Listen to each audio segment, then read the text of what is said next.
Oi, gente! Boa tarde! Estamos aqui ao vivo para o Instagram, para o YouTube e também para o Facebook. A gente vai dar continuidade hoje ao nosso ciclo de palestras, né? O nosso ciclo de lives. Na semana passada, a gente fez várias lives, né? Todo dia a gente trouxe um assunto diferente. Sempre segundas e quartas eu trago uma palestra interessante, né? Conversar um pouco sobre o tema que a gente está estudando, uma artista que vale a pena a gente conversar. Então, esse momento agora é do Inspirações Chiaroscuro, né? Então, aqui eu sou Chiara Bosetti e vou conversar hoje com vocês sobre Maria Sibila Merian. Então, sejam todos bem-vindos, vocês que estão entrando agora, sejam bem-vindos, acomodem-se, peguem um chazinho, uma bebida, senta no sofá, dá aquela relaxada, ou então, para quem eu já vi lá no grupo do Telegram que eu vi que o pessoal fica arrumando a casa, fazendo alguma coisa e fica me ouvindo, também tá valendo a pena, tá bom? Então vocês fiquem à vontade aí pra gente começar com mais uma história.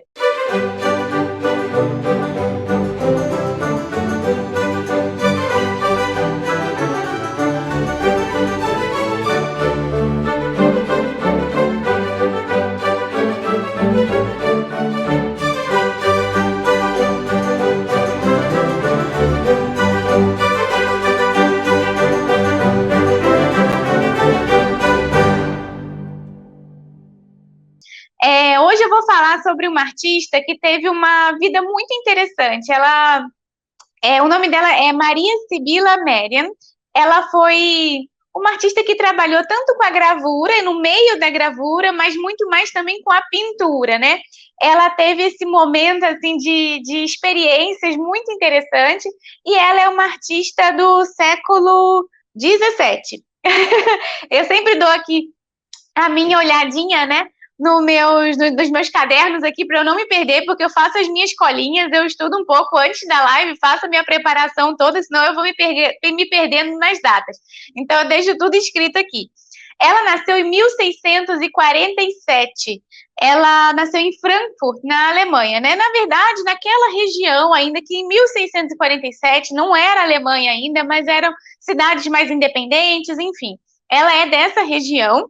E aí ela foi a segunda, na verdade, ela nasceu do segundo casamento do seu pai. O pai de Maria Sibila é também uma figura muito interessante. O nome dele era Mateus Merian, e ele foi um gravurista, dono de uma editora. Então, nessa época, assim, né, os artistas que faziam os seus trabalhos também possuíam suas próprias, alguns, né, ou trabalhavam nas editoras de outros artistas ou possuíam suas próprias editoras para fazer suas impressões, né? Então, ele publicava trabalhos relacionados ao que tinha necessidade de publicação, mas parece que ele tinha um nicho que ele trabalhava mais, que era com publicações científicas, geográficas, topográficas. Então, ele fez uma série de mapas, teve alguns livros que ele fez até por conta própria, por pesquisas. Ele e o filho foram fazendo essas publicações de mapas, e teve outros que ele fez em parceria com estudiosos, geógrafos, enfim. E aí ele tinha já um nome, né, a zelar. Esse nome, Merian, ele ficou conhecido na sua região e ele tinha essa editora. E depois, após a morte dele, os filhos mais velhos também continuaram o trabalho do pai. Maria Sibila ela nasceu do segundo casamento, então ela tem o nome, né, Merian, mas a mãe dela acabou se casando com outro artista, assim, vamos dizer, porque quando o pai faleceu, ela era muito pequena, então devia ser ainda uma mulher jovem e que tinham 2 filhos pequenos, e ela se casou com um outro homem, que é Jacob. Peraí, deixa eu ver se é esse aqui. Jacob Marhel, que era um artista também da região, e ele era pintor de flores, né? Ele estava bem dentro daquele momento que a gente conversou, lá no momento da tulipomania, quando a gente conversou isso na última live que a gente fez, e ele era um artista muito até requisitado do seu ofício, né? Porque estava muito na moda essas pinturas florais, e ele fazia esse tipo de trabalho. Então, ela teve 2 influências, né, desde a sua infância, tanto a própria família do pai biológico dela, que tinha essa editora e que tinha todas essas publicações, e ela tinha acesso a esses conhecimentos. Ela realmente parece que tinha uma relação mais próxima até com os irmãos e tal. Me pareceu isso numa parte da pesquisa que eu fiz. E com esse padrasto dela também, ele fez ela, ele ensinou a ela as coisas. Ela trabalhava, né, quando jovem ainda, ela também trabalhava no ateliê desse padrasto. Então, ela também conhecia a pintura, o desenho, ela estudou com ele incentivou ela a estudar.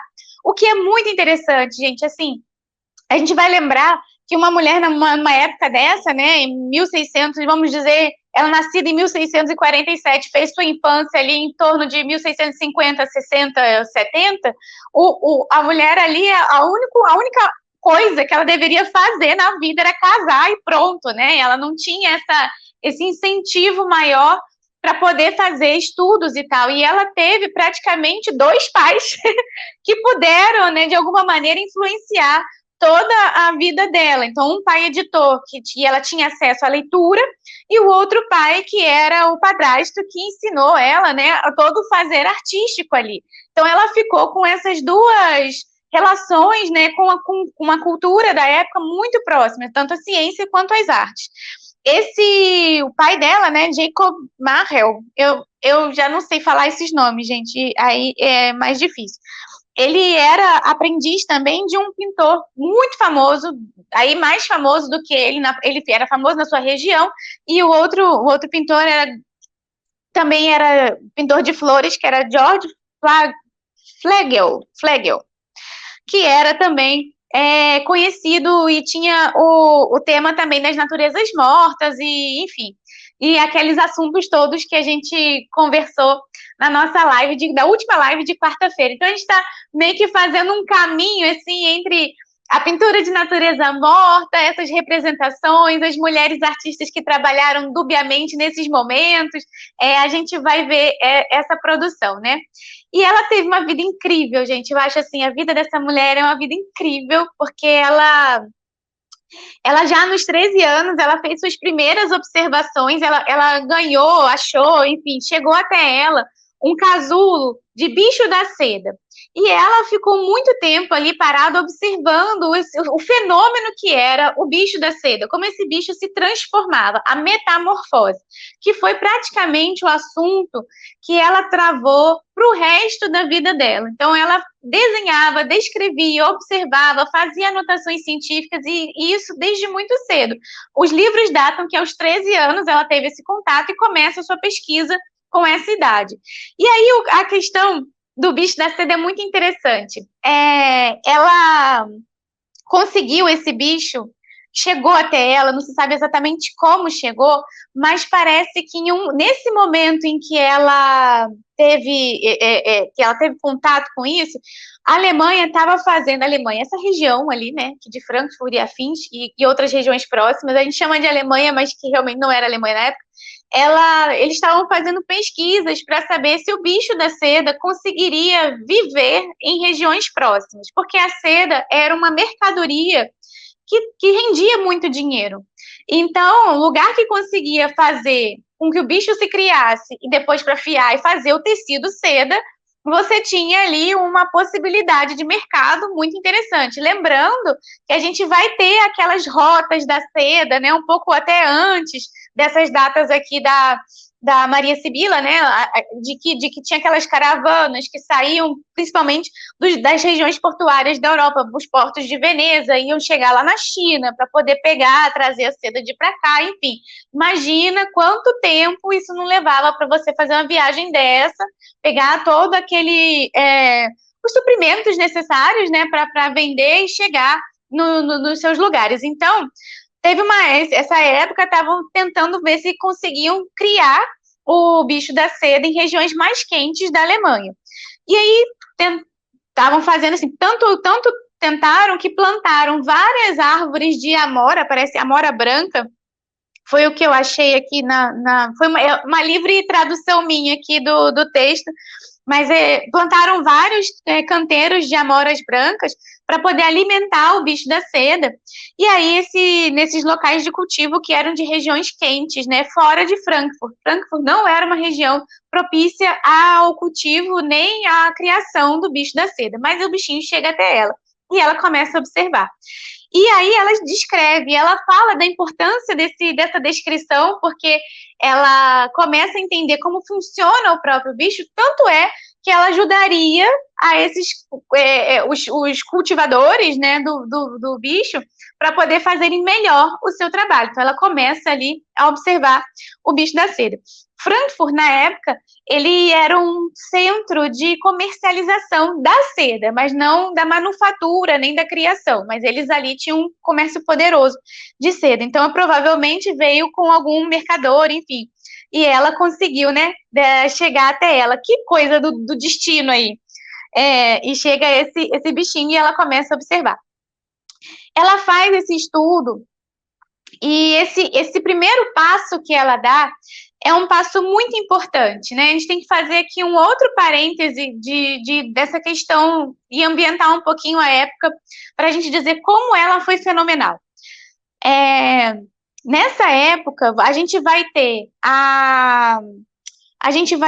a questão da botânica muito avançada. Ela já tinha ali assim um processo de descrição. As descrições botânicas, elas são muito antigas e quando chegam no século XVII, você já está com livros muito grandes de horticultura e livros de medicinais, enfim, já se sabia como funcionava as plantas, mas os animais, especificamente os insetos, não se tinham tantas informações assim.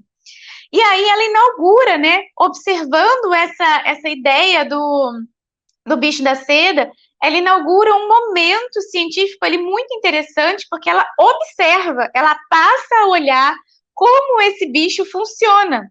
E até então a ideia era a repetição de uma questão mais antiga, de uma observação aristotélica do funcionamento do mundo, né? Onde os bichos, os insetos principalmente, tinham geração espontânea. Então, esses relatos também, esses livros, essas publicações que ela tinha contato ou que eram feitos na época sobre os animais e os bichos e os insetos principalmente, eles eram às vezes muito confundidos com anedotas ou então cenas mitológicas, enfim. Enquanto a botânica já era bem avançada, toda essa outra parte ainda era meio confusa. Então, ao mesmo tempo que você tinha descrição de animais reais, de animais que se eram observados, que na natureza existia e o funcionamento deles, às vezes também os mesmos livros de científicos falavam de dragões, falavam de monstros marinhos, eram coisas assim que hoje em dia a gente sabe que já não fazem parte da fauna, né, de algum lugar, mas uma fauna mitológica ou inventiva. Mas nessa época não tinha ainda não se estudava tanto para se distinguir o que era fantasioso do que era irreal, que era o que acontecia, assim, né? Então, alguns desses livros, né, que tinham essas situações fantasiosas, o pai dela também editou. Então, ela também tinha acesso a essas informações. O que aconteceu é que ela, nessa época que ela também estava pensando, estudando e recebendo outras informações, tinham alguns outros estudiosos também estavam começando a negar a geração espontânea. Então, assim, isso não saiu da cabeça dela, mas de uma maneira incrível, ela soube, né, como chegou essa informação até ela e ela passou também a observar para entender esse processo que não acontecia da geração espontânea dos insetos, principalmente. Então, ela com esse primeiro passo, observando esse livro, as lagartas, né, e principalmente esse bicho da seda, ela chega a fazer uma publicação um pouco posterior a esse momento dos 13 anos, ela publica isso com mais velha, né, depois de bastante estudar, ela publica um livro que chama O Livro da Lagarta, e esse livro tem como é que fala? São 3 volumes, eles foram publicados em tempos diferentes, né? Então, ela tem um trabalho bem grosso já e muito jovem. Deixa eu ver aqui mais. E ela trabalha com o seu padrasto. Ela fica pintando flores, né? Se a gente for procurar também os primeiros trabalhos dela, ela trabalha com flores decorativas, porque o pai, né, o padrasto dela, trabalhava com essas flores decorativas. Deixa eu pegar aqui uma imagem que é super bonita aqui dela. Ó, Deixa eu botar aqui para vocês verem. Esse aqui é um dos trabalhos que ela faz desse movimento assim mais de decoração, mas ela coloca alguns insetos também, eles estão aqui embaixo, ó. Aqui tem algumas referências de insetos no trabalho, ó. Essas referências de inseto também não são originais dela, mas ela acaba tendo contato por conta do próprio ateliê do padrasto e por conta das informações que chegam, que foi um artista especificamente, que chamava Joris Hofnagel, ou algo próximo disso aqui, que era que fez esse tipo de introdução, de colocar nessas obras um pouco mais decorativas, desenhos de inseto. A gente vai ter, assim, até hoje, aparecendo mais nessas regiões da Alemanha, alguns artistas científicos, assim, botânicos, que colocam insetos nos seus trabalhos. Às vezes eles pintam uma planta para fazer mesmo uma descrição do que estava, né, da planta a ser descrita, às vezes com a folha comida, coisas que a gente não vê em outras regiões, mas tem ainda um ramo da ilustração científica que faz isso, assim, coloca essas flores comidas, ou já meio, mais ou menos, um insetinho ali passeando. Isso foi feito pela primeira vez por esse artista. Eu vou repetir o nome dele, gente, porque eu não consigo, não sei falar, mas eu vou repetir. Joris Hoefnagel, né? E ele começou a incluir insetos nas pinturas. Ele e o filho começam a fazer esse tipo de observação e de colocar essa identificação ali, o decorativo, nesses desenhos decorativos. E ela acha bonito e coloca. Como ela já gostava dos insetos, ela começa a inserir isso nas próprias pranchas dela. E coloca ali no trabalho.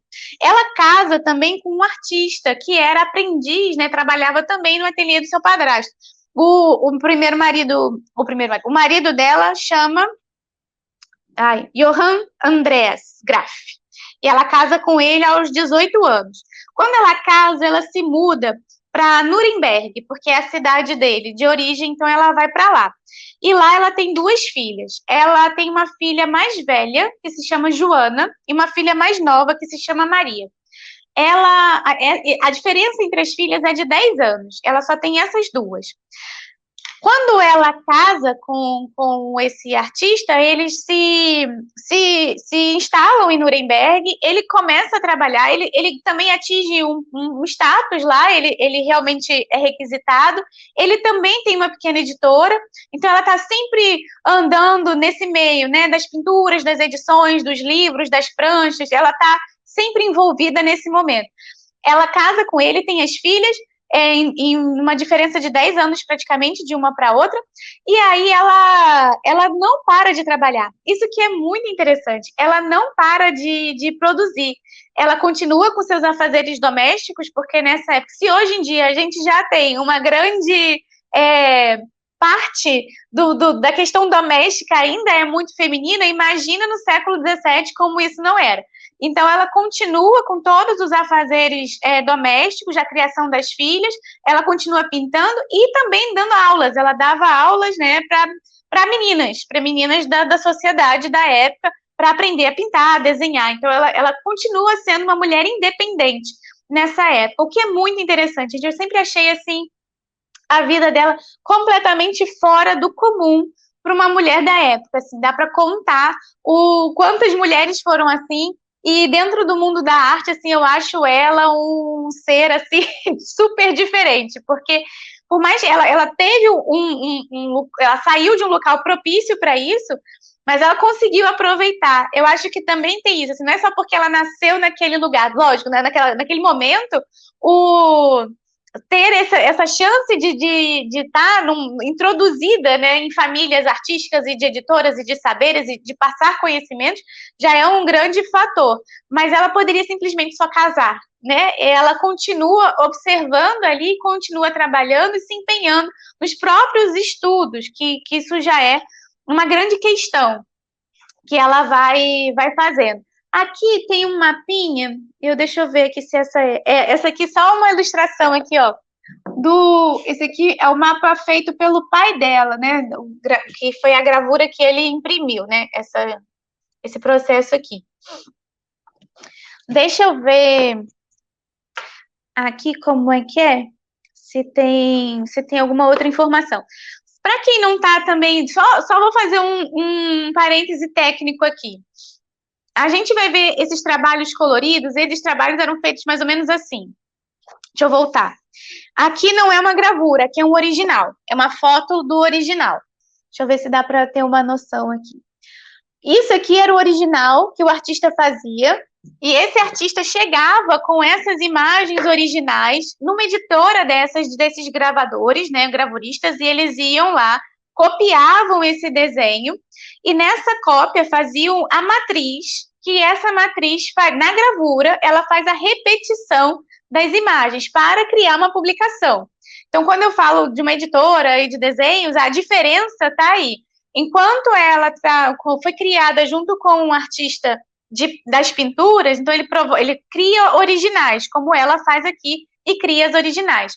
Enquanto o pai dela, né, na editora, eles copiam a imagem, fazem uma matriz, e essa matriz faz reproduções das imagens. Então, quando a gente vê uma imagem colorida, reproduzida dessa época, ela passa pelo seguinte passo, como eu mostrei aqui, né? A gente consegue ver que é uma gravura, isso aqui é uma foto dela. A gente consegue ver que é uma gravura porque tem uns desenhos, né? Tem uns riscos em preto, que era mais ou menos a marca da gravura. Deixa eu ver se eu acho aqui. Ah, aqui, ó, bem grandão, ó, dá para ver aqui. Isso aqui é a gravura. Não é o desenho original. Tá vendo esses riscos que ficam aqui? Deixa eu botar aqui agora. Vai ficar mais fácil para quem tá no YouTube ver aqui, ó. Esses riscos que estão aqui desse desenho é a marca da impressão da gravura, é esse que faz o processo. A gravura é feita em preto e branco, ela não é colorida. Nessa época que ela não é colorida. Então, depois que faz esse movimento da impressão, aí sim se pinta com aquarela em cima. Então, a artista pode até ela mesma pintar a gravura por cima, e pode, ou não, ou pode ser um outro que trabalhasse no ateliê, enfim. Aí a cada lugar, ou dependendo do seu investimento, você tinha como fazer esse tipo de trabalho.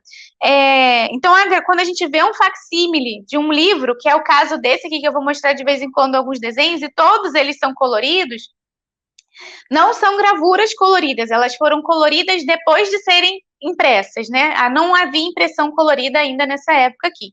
E as colorações são feitas em aquarelas posteriormente. Mas nem todos os livros publicados eram coloridos, porque dá um trabalhão pintar tudo isso. Então, eram algumas coisas, algumas encomendas especiais, ou uma imagem ou outra era escolhida para ser colorida. Não era, como não tinha essa facilidade como a gente tem hoje, de comprar um livro colorido, que já é caro. Hoje em dia já ainda é caro você comprar um livro colorido. Se você tiver que escolher entre preto e branco e colorido, o colorido é sempre mais caro. Então, aí tinha só essa situação, né? Você escolhia algumas imagens lá para serem coloridas, ou então, dependendo de quem estava encomendando, se podia pagar, coloria tudo que estava ali, né, à disposição. Sempre vai ter uma questão do orçamento, né, gente? Não dá para viver de brisa, então nem eles faziam isso. A gente vai receber, né, de presente da história esses livros coloridos de acordo com o encomendante. Deixa eu só... Então, assim, entenderam mais ou menos como era o processo? Vou fechar o parêntese aqui e vou voltar aqui no momento em que ela estava lá, que ela casou com o cara e foi para Nuremberg. Então, ela trabalhou, ela viveu lá naquela cidade por muito tempo. E só para fazer agora aqui um resumo até agora da vida dela, porque ela tem uma vida incrível.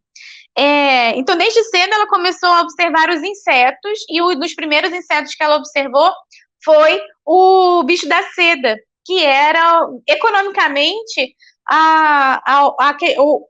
o bem, né, que se queria produzir e que se queria fazer praticamente em todos os lugares da Europa ali por conta do comércio da seda.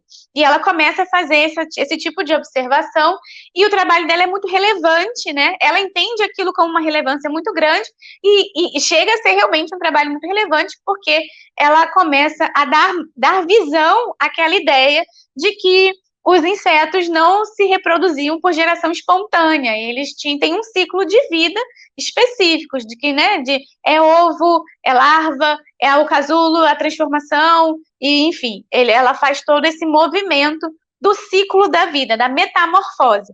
Então, ela busca essa metamorfose dos insetos, né, aquilo fica fixado nela por praticamente todo momento de vida e produção artística dela. E ela trabalha no ateliê do padrasto, e ele ensina ela a fazer as pinturas decorativas, os desenhos, e ela se interessa por todos os processos também, é muito interessante. Ela faz anotações de como ela produz certas cores, certos tipos de tinta. Nesse livro aqui, que é um facsímile de uma das publicações dela, que ela tem várias publicações, mas esse aqui é um facsímile de uma das publicações em que ela desenha os insetos do Suriname, que é uma das últimas coisas que ela faz durante a vida dela. Ela faz essa produção grande. Ela, nesse livro, fala que ela pintou no tecido com algumas tintas insolúveis em água, e não se perdeu. Tanto esse processo se perdeu, quanto as próprias obras se perderam. Então, não se sabe exatamente o que ela usou para fazer essa pintura que não é solúvel em água, que é muito interessante, né? Ela tem algumas anotações de processo. E aqui também no livro descreve, dentro de um trecho de um diário dela, diz que ela ficou muito surpresa quando ela viu os índios, né, os nativos do Suriname, que se pintavam para suas festividades, pintavam o corpo, e essa tinta não saía, mesmo eles tomando banho. E ela dizia, nenhum sabão consegue retirar aquilo, e ela ainda dá uma data precisa. A tinta durava 9 dias, que eles ficavam com aquele desenho no corpo. Então, ela se interessou, ela foi uma artista naturalista, ou uma naturalista artista. Ela tinha essa concepção na mesma pessoa. E ela se interessava tanto pelos processos de trabalho dela, das manufaturas das tintas, do desenho, da pintura, da organização da prancha, quanto pelas questões da ciência. E ela publicou muitos livros, né? Assim, eu acho que também pela facilidade dela ter essas editoras todas, e aí ela conseguiu publicar. Em 1675, ela publica o primeiro livro, que é um livro de flores, que é um livro de desenhos muito parecidos com esse que eu mostrei, e ele tinha 12 pranchas, né? Era o livro das flores, e ela tinha esse livro feito através da observação do natural. Esse livro também foi publicado em alguns volumes. 1677 fez mais 12 pranchas, e a terceira parte foi em 1680. E o marido dela que imprimiu. Então, eles fizeram a publicação e eles vendiam os seus trabalhos. E aí, em 1679, ela imprimiu o livro da Lagarta, que também teve outras reedições, que é esse livro que ela começa a fazer essas observações, né, desde a infância ali, e em 79 ela faz o primeiro volume, né. Me parece, assim, que como essas informações acabam passando de um para um, de editor para editor, de tempos em tempos, eles revisitam a mesma coisa, reimprimem, colocam alguma coisa a mais, e aí acaba ficando um volume, 2, 3... Eu achei um pouco difícil de entender quantas vezes o livro mesmo foi publicado, ou então se era a mesma coisa. Isso eu vou ficar devendo para vocês. Mas me parece que a organização das ideias na época era meio assim, não se fazia tudo de uma vez só. Vinha o mesmo nome, mas era agregando de informações novas, a mesma coisa. Enfim, era feita a partir das condições, né? Me parece que a ideia era mais assim, a quanto ela tinha condição de fazer, ia lá e imprimia mais um pedaço. E fora que demora, né? Imagina, por mais que são 12 pranchas, você está fazendo... Tem que desenhar, depois do desenho tem que copiar, depois da cópia grava, depois isso também leva um tempo para ser produzido. Estamos falando de Maria Sibylla Merian, artista do século XVII. E aí, toda essa questão de observação do natural, que era muito importante para ela toda hora, o livro volta com essa ideia, dizendo que ela sempre fez essas observações ao natural dos objetos, e isso é que ficou uma questão, assim, que ela foi muito precisa E cientificamente tem uma importância enorme, tem tanta importância que as obras dela ficaram como uso de pesquisa científica assim plena, quase até o século XIX, assim, né? Se usava isso como o melhor objeto de estudo que se tinha até o momento. Então, hoje em dia, assim, hoje a gente já tem mais tecnologias, então tem mais pesquisas, tem mais assuntos, não é? O livro dela acabou se esgotando ali num momento, mas ele demorou muito, né, para se esgotar. As obras que ela deixou para o mundo demoraram a chegarem outras melhores, em condições melhores, né? Isso é muito interessante.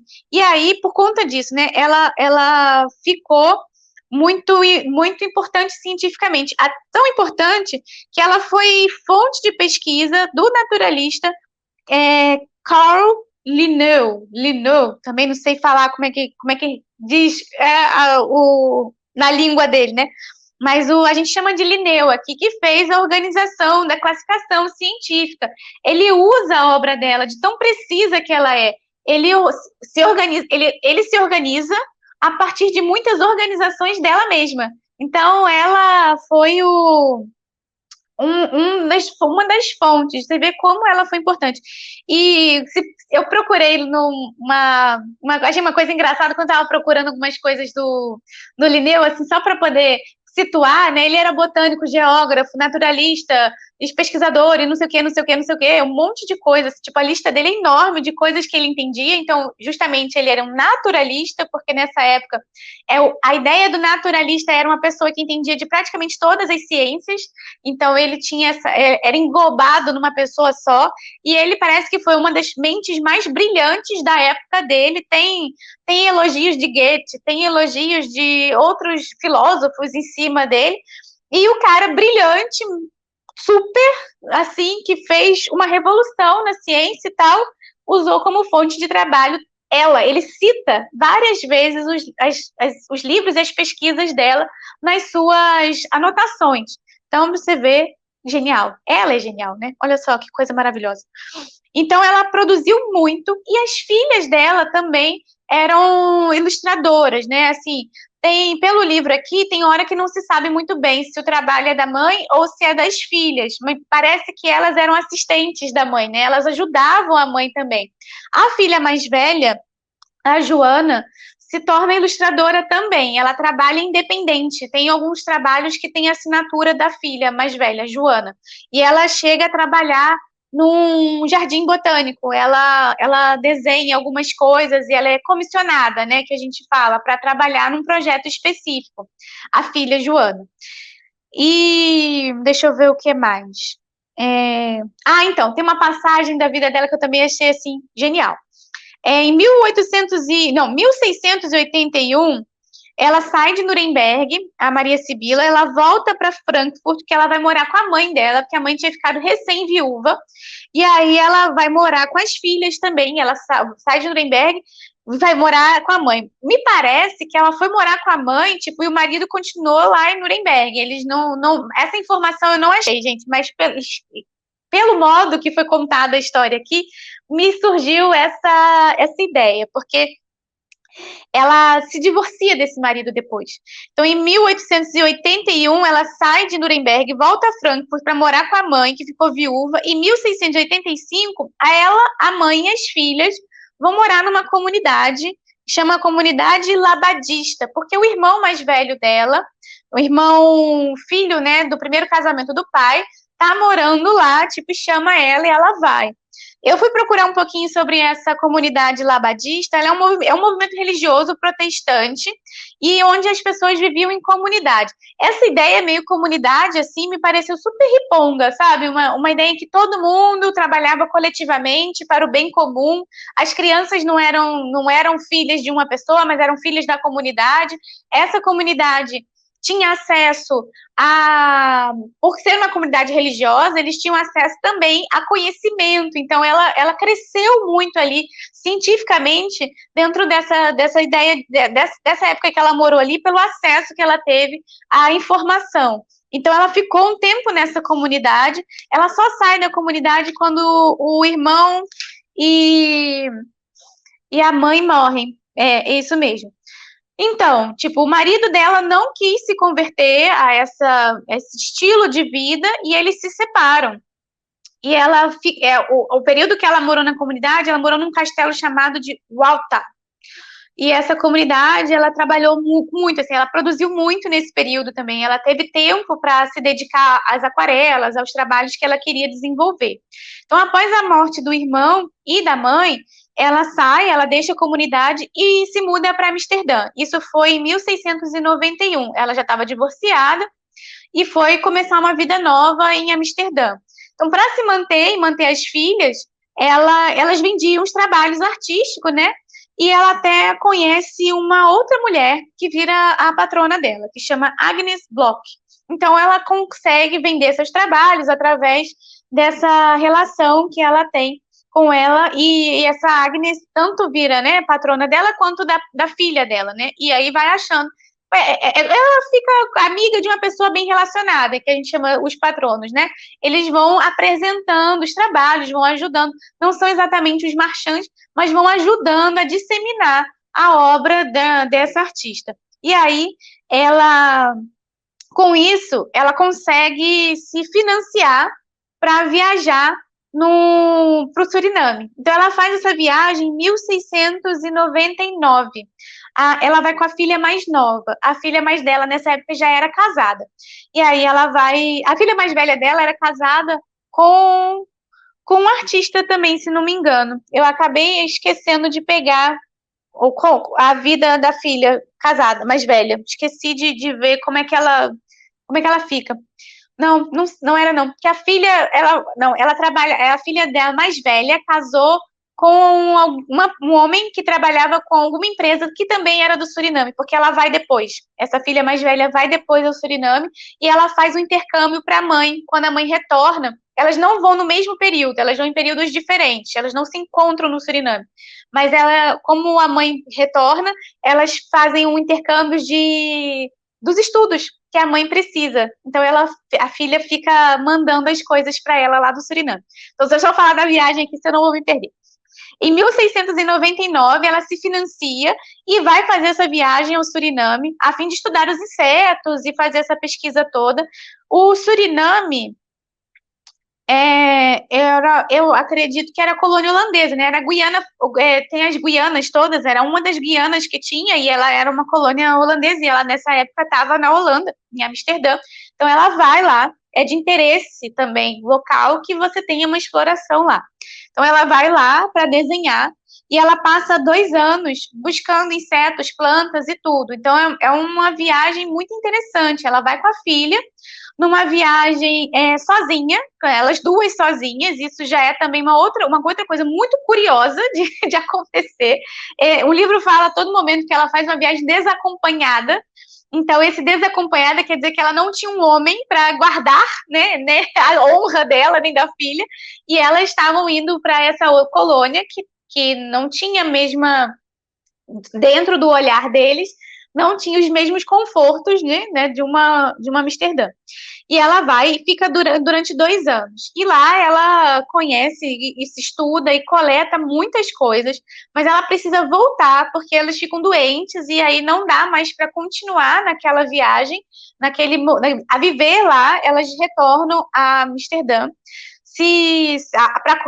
para melhorar, né, dessas doenças que ela tá, e logo depois que elas se recuperam, a mãe principalmente se recupera, ela começa a mandar imprimir suas pranchas. Então, acho que dão umas 60 pranchas que ela fez dentro dessa época. Como é que foi feito isso, né? Ela fez aqueles originais. Os originais que ela trabalhou nessa época não foram pintados sobre papel, foram pintados sobre velã, que é tipo um couro bem fininho, que é um pergaminho. Então, elas são aquarelas não sobre papel, mas aquarelas sobre esse outro suporte, que era o suporte conhecido e ainda um pouco mais comum na época de trabalhar. E ela foi carregando isso tudo. Quando chegou, ela mandou imprimir essas pranchas em 3 impressores diferentes. E aí ela começa a fazer o livro dela, né? E ela morre em 1717, em Amsterdã, e ela ainda teve algumas edições póstumas. A filha mais nova, que se chamava Doroteia, ela casou com um artista, essa casou com o artista, eu tinha me confundido das filhas antes, ela casou com um pintor, um artista, um pintor suíço, mas que ficou sendo pintor da corte russa. Então, esse pintor, marido, trabalhava para o czar russo, e ele ficou lá bem influente dentro da corte russa, e a filha, né, eles foram morar lá na Rússia, a filha Doroteia com o marido, e depois que esse czar falece, eles entram para a Academia Russa de Artes e Ciência. Então, eles ficam lá responsáveis por doutrinar, né, por ensinar os próximos naturalistas. Então, a própria filha dela também continua com o legado da mãe e ensina na escola, né, e ela e a corte russa, né, o governo russo tem uma admiração, especificamente nessa época, pelo trabalho, tanto da filha, né, mas principalmente pelo da mãe, de Maria Sibila Merian, e eles vão comprando, assim que podem, vão comprando os trabalhos dela. Então, a filha fica com alguns originais, o governo russo fica com muitos outros originais, fica com algumas publicações, de tão importante que ficou reconhecido o trabalho dela, o próprio governo russo foi fazendo seu estoque de trabalhos. Então, parece que a gente vai ter uma grande coleção dentro da Rússia e uma outra grande coleção na Inglaterra e outra também na Holanda. São esses países que têm maior coleção dela, até então, dentro do que está descrito aqui no livro. Bom, gente, essa foi a história incrível de Maria Sibila Merian. Eu comecei a conhecer o trabalho dela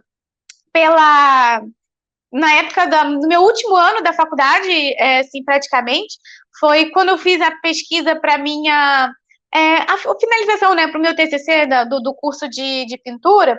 Eu comecei a procurar essas mulheres artistas e as mulheres que trabalhavam com aquarela. Comecei a fazer o início de um estudo desses, e aí, dentro de um livro que chama Viagens de Descobrimento, tinha um capítulo sobre ela, né? E eu fiquei fascinada ali. A professora na época, a Lourdes, que é a professora de aquarela, também me apresentou esse livro para me ajudar na minha pesquisa. E aí eu fiquei endoidecida, assim, com a vida, com a obra, com tudo. Depois eu ganhei dos meus pais, logo no início do mestrado, eu ganhei dos meus pais esse livro aqui, que é um facsímile de uma das publicações que ela tem. Eu vou mostrar um pouco aqui do trabalho por dentro. Deixa eu mostrar. O foco maior dela são os insetos. Então, tem umas borboletas lindas. Para quem ama desenhar borboleta. Ai, desculpa, gente, esse livro é pesado. Eu vou bater na mesa, vai dar uma batidinha assim, mas é porque ele é realmente muito pesado. E quem ama borboleta, mariposas e afins, ela tem um trabalho fenomenal. Então, é muito detalhado, é muito preciso, é muito bonito, vale a pena ter como referência. Dá para buscar na internet, gente, coloca o nome dela, o nome todo, Maria Sibila Merian, vai achar o nome dela com várias pranchas. O trabalho é meio inconfundível, então não é muito difícil, assim, não será enganado por estar procurando o trabalho dela e aparecer de outro artista, porque é muito peculiar. Dá para você vendo você vai ver que a ideia se repete nos outros. Deixa eu pegar um aqui que tenha alguma... esse aqui, um dos meus preferidos, ó. Deixa eu mostrar aqui. Então, o que é interessante no trabalho dela, o que ficou de legado e o que surgiu como uma nova programação, assim, para mostrar esse momento científico, né? Ela trouxe aqui o ciclo de vida inteiro dentro de uma prancha só. Então, ela não descrevia exatamente só o inseto, ela descrevia o inseto, a planta em que ele se alimentava, né? Aqui ela está mostrando o ciclo de vida dessa mariposa aqui. Então, aqui tem mais de uma, não tem, ela mostra como ela é a época dela de lagarta, o casulo, tem alguns que ela desenha os ovos, essa aqui tem a mariposa, então ela diz que a mariposa vive nessa planta especificamente. Aqui, ó, ela tem aqui tem a lagarta comendo a folha, e aqui tem as lagartas, tem as mariposas, tem uns que ela mostra 2 tipos de insetos, aqui tem a planta, tem uns que ela mostra até quem é o predador do inseto. Nesse caso, ela só mostrou a mariposa e a planta, o qual ela consome, né? Ela vive e consome. Deixa eu ver se eu acho aqui um que tem. Aqui, ó, olha que interessante aqui. Tá vendo aqui esse da aranha? Muito interessante aqui.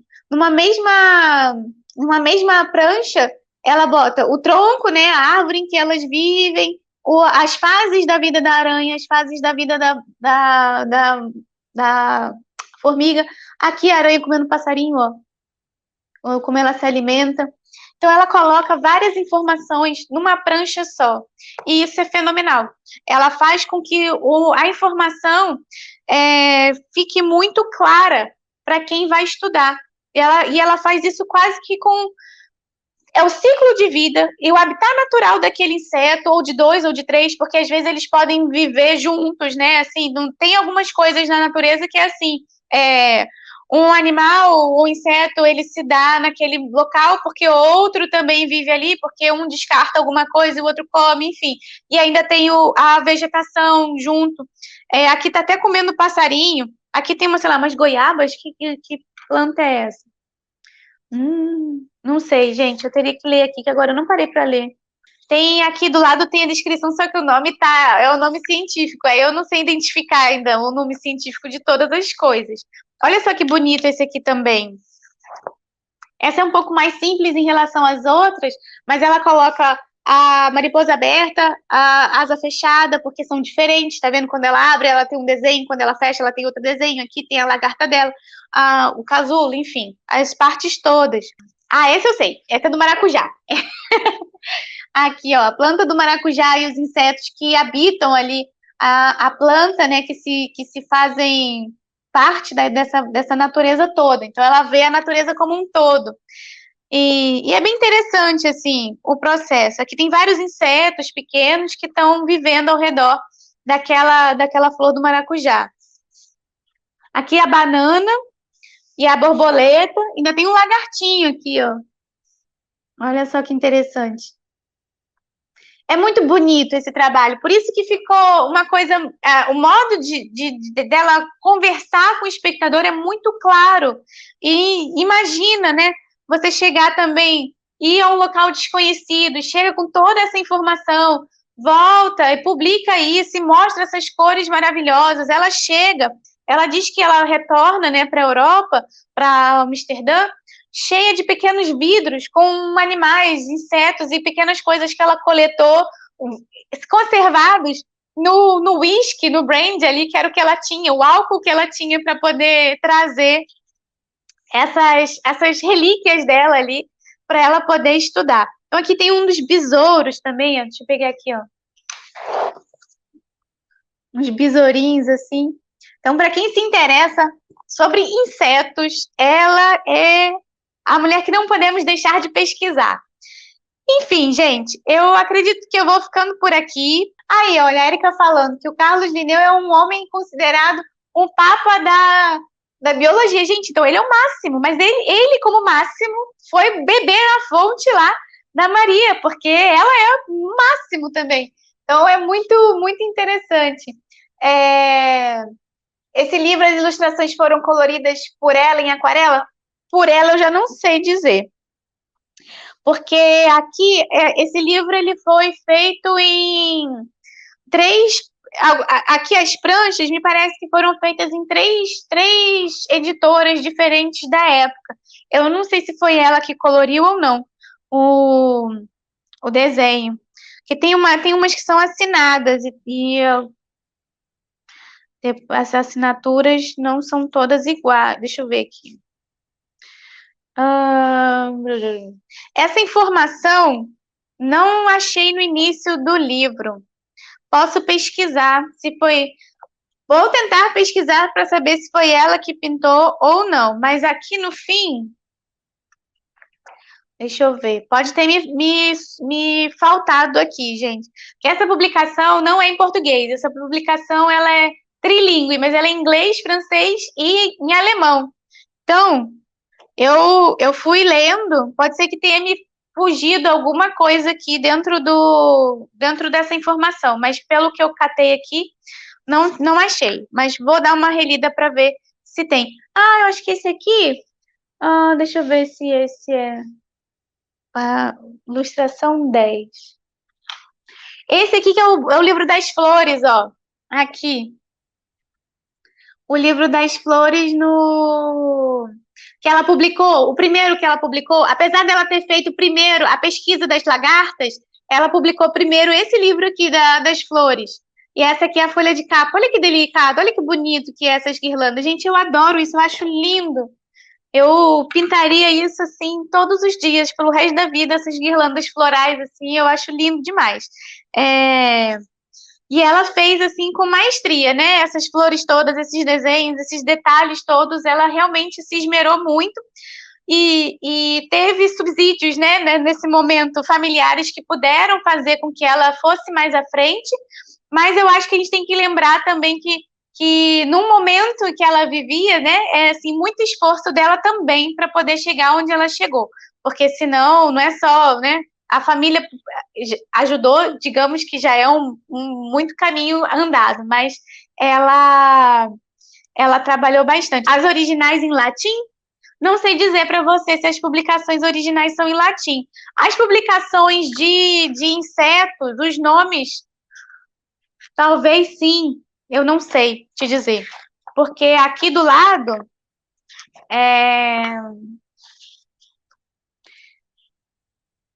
não, me parece que a publicação dela aqui é em holandês mesmo. Tem uns nomes, umas coisas que acho que estão escritas em holandês ou alemão, alguma coisa parecida com isso. As dos insetos tem o nome do lado, aqui das pranchas, deixa eu mostrar aqui. Os nomes científicos conhecidos, mas eu não sei se esse nome foi dado depois dela. Mas eu não sei se ela deu o nome para eles, isso eu não vou saber dizer. Ela descreve, ela desenha, mas eu não sei se esse nome que a gente conhece foi ela que deu ou se foi lá depois do Linneu, porque esse nome essa classificação vem de latim, eu acho que é depois que o Linneu organiza a coisa toda, porque você tem sempre um nome e depois o outro nome. E o primeiro nome tem que ter letra maiúscula, o segundo nome tem que ter letra minúscula, e essa organização foi depois dela. Então, eu acho que não foi ela que deu, porque não foi ela que organizou dessa maneira. Mas a gente reconhece que ela deve ter escrito no que ela podia da época ali, com as informações que ela tinha. Olha que bonito aqui o abacaxi, gente. Uma bromélia, né? Com todos os insetos que habitam a bromélia. É fantástico, é lindo.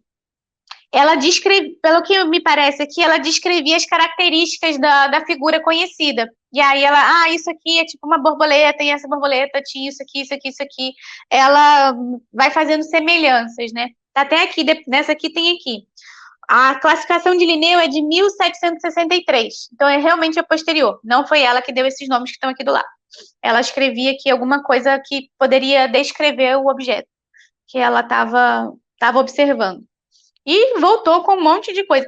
Eu imagino, assim, que deve ter sido 2 anos super intensos, super diferentes, super difíceis também, né, de viver longe de seus costumes, num calor danado. Imagina, sai de Amsterdã e vai para o Suriname. Deve ter feito uma relação difícil, né, com várias coisas, mas ela produziu uns trabalhos maravilhosos. Bem fantásticos mesmo, assim, já viram, já perceberam que eu gosto demais assim, do trabalho dela. Olha esse aqui que tem um sapo. Muito interessante esse aqui, ó. Ela coloca várias coisas. Então, realmente, ela foi muito, muito à frente do tempo dela. Esse aqui é a capa, ó. E depois eu deixo no post no post. Sempre no dia seguinte da live tem um postzinho e eu coloco lá o resumo da live com algumas coisas importantes que a gente comentou aqui. E eu deixo a capa do livro que eu tenho, tá? Eu não tenho outros livros dela, existe outros livros e a gente esse que eu tenho é da Taschen, é tipo um facsímile, mas que conta um pouco da história dela também. No início lá da live da Margarete Me, foram 2 ilustrações que eu falei que era do diário dela, e que passou, que eu fui falando das ilustrações do diário, tinham 2 animais que não eram dela, e eu acabei falando que era dela. Aqueles animais eram do Alexandre Rodrigues Ferreira. Para quem não conhece também, Alexandre Rodrigues Ferreira foi um naturalista luso-brasileiro. Ele nasceu aqui no Brasil, mas a família é portuguesa. Ele foi para Coimbra estudar. Nessa época, ele é do século XVIII. E nessa época, eu acho que Portugal era o primeiro lugar que tinha a formação de naturalista, né? É muito engraçado, assim. A gente vai ver que várias universidades começam a acontecer na Europa, né, na Renascença e tal. Em Portugal isso demora um pouco de acontecer, mas lá é o primeiro lugar que vai ter uma cadeira específica assim para você estudar a questão naturalista, assim, formação de uma pessoa só. E para ser naturalista você tinha que estudar um monte de coisas, né? E aí acabava que esse nome era adotado pela pessoa que sabia um monte de coisas, mas que eu me lembro, assim, parece que Portugal foi o primeiro lugar que criou, assim, especificamente, uma graduação em naturalismo, assim, né, uma ideia dessa. E ele foi para Coimbra estudar, ele estuda lá, depois ele volta aqui e faz a primeira expedição especificamente aqui no Brasil, é dele, do século XVIII. Aí tem um livro, eu tenho um livro dele aqui, deixa eu ver se tá pegando aqui. É um livro que tá... não dá para ver. Ele tá aqui, assim, tá para cá, tá escondido aqui. São 3 volumes, e ele é da viagem. Deixa eu pegar aqui o nome da viagem. É a Viagem ao Brasil, de Alexandre Rodrigues Ferreira, volume 1, 2 e 3. Aí aquelas imagens são específicas dessa viagem aqui, não são dela. Tava fazendo também alguma coisa no texto, ele estava fazendo referências e botou. Também como o texto daquele outro livro que eu tinha era em inglês também, me falhou ali de observar se tinha alguma nota de rodapé e eu não prestei atenção. E não era exatamente dela, mas estava ali escrito que era dele e eu não prestei atenção. Então, para não ficar também lá, então quem assistiu a palestra da Margarete me fez as anotações, faz um parêntese lá, um asterisco e diz assim, aqueles desenhos não eram dela, estavam no livro, mas a publicação é do Alexandre Rodrigues Ferreira. E foi uma das nossas telespectadoras aqui que me deu a informação, assim, você falou, mas esse não é não. E eu realmente, eu tenho o livro aqui do Alexandre Rodrigues Ferreira e esqueci de... Não prestei atenção, e esqueci de olhar ele, como a gente não está falando dos homens, porque de homens tem muitos a falar, tem muitos livros publicados, tem muitas histórias faladas, eu quero falar aqui só das mulheres. Então tá bom, gente, só para ficar com essa correção, para não ficar com a informação atrapalhada aí. Então eu fico por aqui, a gente começou novamente essa semana com a nossa esquenta aí, para a Semana da Aquarela Floral, que vai acontecer do dia 22 ao dia 26 de março, já, né? No finzinho do mês, assim, tá quase chegando. E aí, na quarta-feira, a gente continua com o nosso ciclo de palestras. Amanhã também tem mais. Aí, sempre terça e quinta, a gente tem um vídeo mais voltado para aquarela e as perguntas e dúvidas. E a gente vai conversando aqui, tirando mais o nosso bate-papo. Então, ainda temos mais palestras pela frente. Eu gostei muito de conversar com vocês sobre Maria Sibila Meri. Ela é uma das artistas preferidas, assim, que eu gosto bastante de citar e de mostrar, principalmente para quem gosta de pintar inseto, é a minha referência.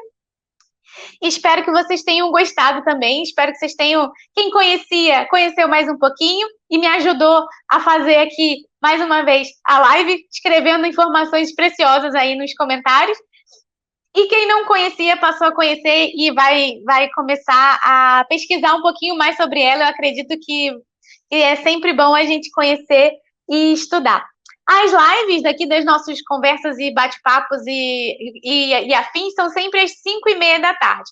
Às 2h30 a gente tem o nosso Chá com Chiara, quando eu convido uma aluna para a gente conversar e falar de algum trabalho que ela fez.